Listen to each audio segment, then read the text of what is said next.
Hello and welcome to Short Thoughts, the bite-sized interview show where I ask your favourite people in the gaming industry a bunch of somewhat silly questions. My name's DC Bradshaw, and my guest today is Izza, aka EvilCleverDog. Thank you for joining me. Hi, thank you for having me. Okay, before I get into the standard questions, I am going to have to ask, why EvilCleverDog? So I have been a pretty big Transformers fan many parts of my life. And one of the things I really love is like terrible bootleg Transformers toys from different countries. And for some reason, there's this one particularly enamored me. I'm gonna send you the image. There was this like I think they were Canadian knockoffs or something. These like Beast Wars Transformers knockoffs of like all these different animals, and they all have like really weird, terrible names. And there's one called the Evil Clever Dog that is a robot that turns into a Dalmatian, like a really warped looking Dalmatian. And when he's a robot, he's just got like the dog's head on his chest and then like a flaming sword in his hand. And I absolutely love it. And then I changed my name to that on Tumblr as a joke. And then I just kind of accidentally gained a following while under that username. And I never like changed it. So now that is accidentally my like And cosplay name. that's brilliant. And I'm now going to have to hide it. I'm now going to have to minimize this window because if I look over there, I'm going to start giggling. And it's going to be the least professional one of these we've done so far. So there we go. That's It's fine. gone. Don't think about it. Don't think about it, silly little face. Okay, so trying to bring this back onto the rails, let's dive into the standard, somewhat silly questions. For those that don't know you, could you please describe the creative thing or things you do, but only using words of one syllable? Okay. I make cool things for stage and screen and some of the time to show off games. Nailed it. Nailed it. Well done. And a verbose one as well. So Yeah. yes, go you. Go you. If you were a pirate captain, what would be the name of your ship? So I would have to call my ship the Maelstrom because one, it's a very cool name for a ship Yeah. and not enough people use it. And two, it's the name of an airship that is really important to one of my like favorite D&D characters' backstories. So in my mind, it's like the ship name, Mhm. like default in my brain. It's like the Maelstrom. It's a good name and a good word that Uh-huh. doesn't get enough usage. I'm not sure Yeah. when you would drop it into casual conversation, but it should be done. Staying a little bit silly, what's your favorite mindless fun popcorn movie? So I kind of have like a trio: Mad Max Fury Road, Galaxy Quest, and Star Trek Beyond. They are very much my like I've seen these a million times and I love them and they always make me feel happy. So just like stick it on in the background while I'm doing something or just like need to vibe with a movie on. They're my like default go-to movies. They're good shouts. I think the interesting one there is Star Trek Beyond. I didn't see in the cinema. I think because I've been burned a little bit by Into Darkness. Yeah. First one of them, I was like, oh, okay, this is good fun. It's a bit different, but I'm enjoying it. I mean, calm it down with the lens flares, but it was great. And then Into Darkness, it was like, it's just a bit, disappointing, really. I agree. And so I thought, well, the third one, maybe I'll catch it later. And then I watched it and it was like, this is really good. Why are we not talking about this? In my opinion, it's the best of the three. It's so fun. And then if they had made a fourth one, I was like, well, I hope Jayla's now in the crew because she's great. It had amazing makeup and alien designs. It Mm. should have won the Oscar that year. I will die mad. What did it lose to? I remember this. Suicide Squad. You can call Suicide Squad an Oscar-winning movie, and it annoys me so much. That's the thing you see. Every so often it does the rounds of like, here are the two nominations. Guess which one won? It's like absolutely wild to me that it wasn't recognized for what it was. The amount of different alien makeups and prosthetics they did for that, it's wild. Like it's so cool. Yeah.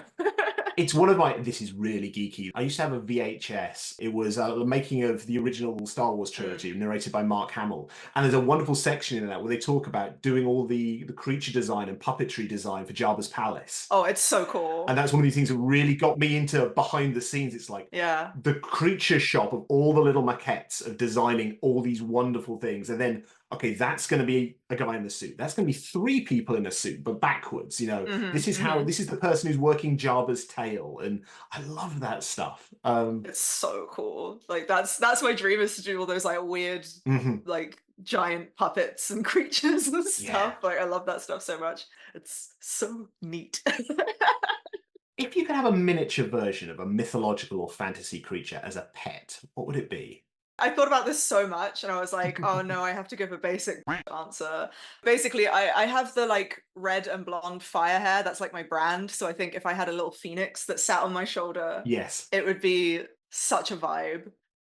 That would be very, very cool. I'd be worried that a little phoenix would maybe be a little bit skittish. If you had a little phoenix that suddenly went "Poof," and burst into flames, when suddenly startled by the doorbell ringing or something. That would actually be so cute. I mean, very impractical. Yes. Especially if it's near my hair, but Yes. Yes. Okay, question 5. What's your favorite swear word or phrase that's not actually swearing? So I very much enjoy the word boulder dash. It's a very like British, It is. like, oh, boulder dash. It's very fun. But I also, funnily enough, because we've talked about Transformers already today, God.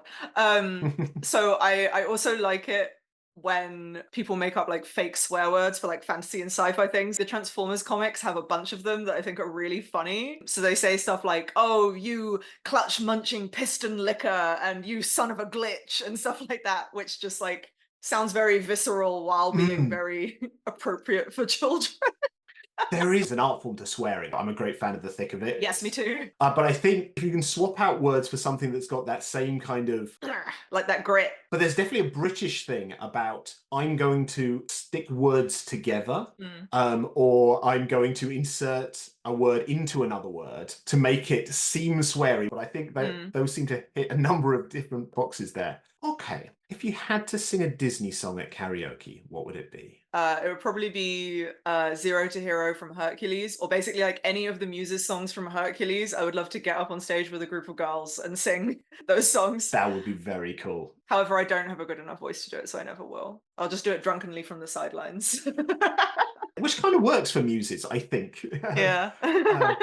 If you could have a magical item to make your day-to-day life just a little bit easier, what would it be? Again, I'm like, oh man, I'm giving such a basic answer. But if I had either a bag of holding or a portable hole, it would make my life so much easier. Firstly, for work, I have to transport like big costumes and props or like tools or materials and stuff to like different places all the time. So it would instantly be so great for that. Yeah. And then on top of that, I am very much a person who wants to bring all my things with me all the time, whether I'm like traveling abroad or if I'm just like going to the park with my friends. I'm like, I want a blanket and a pillow and a big bottle of water and all this food and the speaker and all these drinks and da, da, da, da, da, da. Yes. I overpack for every holiday because I want to always have like my options of clothes available to me. There's a scene in, I don't know if you ever watched the show Black Books. Yes, yes. But like the episode where they're all going on holiday and Fran comes in with a massive suitcase and they're like, what's in here, and pull it down and it's just all sets of shoes. That's me but with clothes. And she's like, but what if we get invited to a yacht party by drug dealers? Then I need my slow dancing mules and stuff like that. Like just like that is me. So yeah, it would just instantly make my life like so much easier. Yes. So it would either be that or like a wand of mending for when I inevitably like drop a 3D print or a cast that I've spent ages working on. Yeah, that would be nice. What's a book that you think everyone should read? Well, two of my favorite novels that I always recommend to everyone are The Kite Runner by Khaled Hosseini and Circe by Madeline Miller. So Circe, it's basically like a retelling of lots of different stories within Greek mythology that all center around the character Circe, who obviously is normally portrayed as just like an antagonist to Odysseus. So it's aspects of Greek mythology, retelling it from a female perspective, and especially like delving into her relationship with like nature and witchcraft and all these things that have been like historically associated with women, but in more of like a negative way. Yeah. So I think it's very interesting. It's also like incredibly well written and just like a joy to read or listen to. Yeah. It also makes you come away going like, man, Odysseus is such a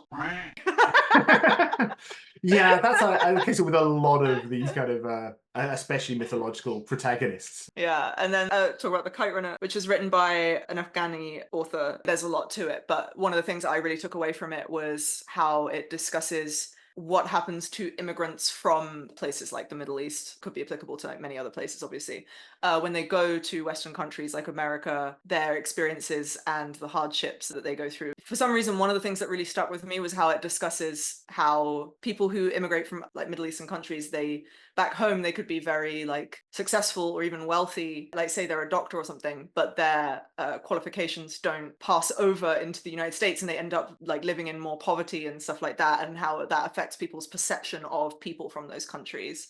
It's also just generally heart-wrenching. I'm not even getting into like really the main story there. It's just a book I remember reading when I was younger that really like opened up my mind a lot, and made me feel like connected to something in a way I hadn't felt before. Hey, this one could be a difficult one because I've seen the awesome stuff that you make. What's the creative thing you've made or done that you're most proud of? So a recent one would be the Astral Guardian armor I designed, which was my final project on my master's degree. It's front page of my portfolio and probably will be for a very long time. It's like the image that's on my business cards, all that kind of thing. But also because of the creativity I was able to put into it, drawing from cultural inspirations from like my Asian background.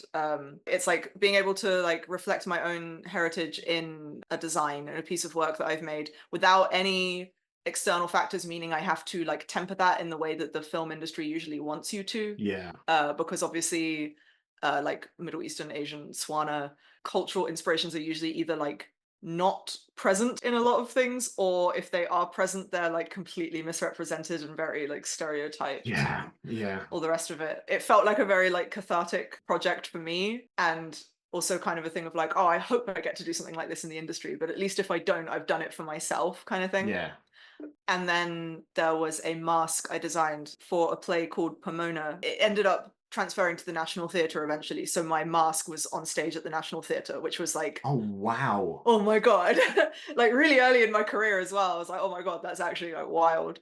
I designed the set and the mask for like the first ever production of that play when I was at uni still. There was like a season of like new writers season at the university where they would get like sort of younger up and coming playwrights and directors to create plays that then the students would design and perform in and stage manage and everything. And when I read that one, it had a lot of like direct inspiration from things like D&D and Call of Cthulhu and stuff. So I was instantly just like, I want that one. I didn't get to do costumes for it, but I did do set and I got to do the mask.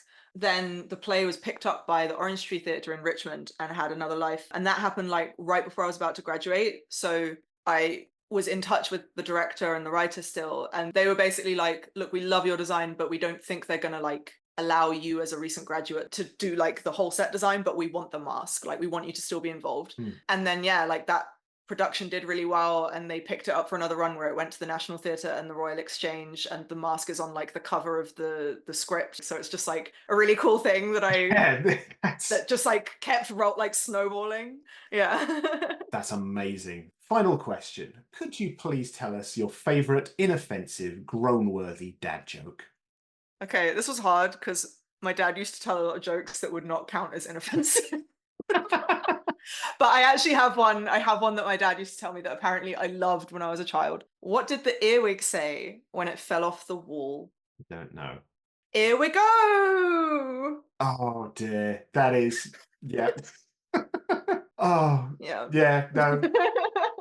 That works. That works and is truly terrible. Love it.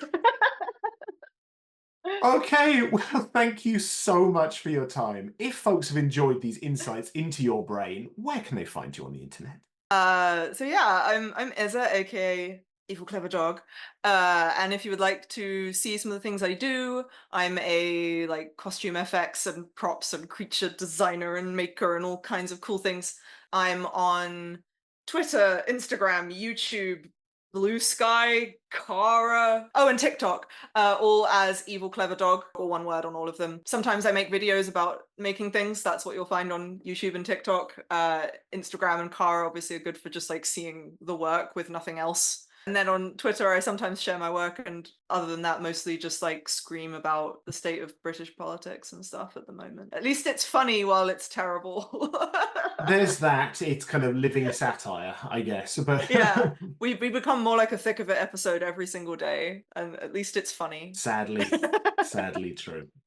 Okay, well, thank you out there for watching and or listening to this. I'm DC Bradshaw, and this has been Short Thoughts with Izza, aka Evil Clever Dog. Hope you have an amazing day.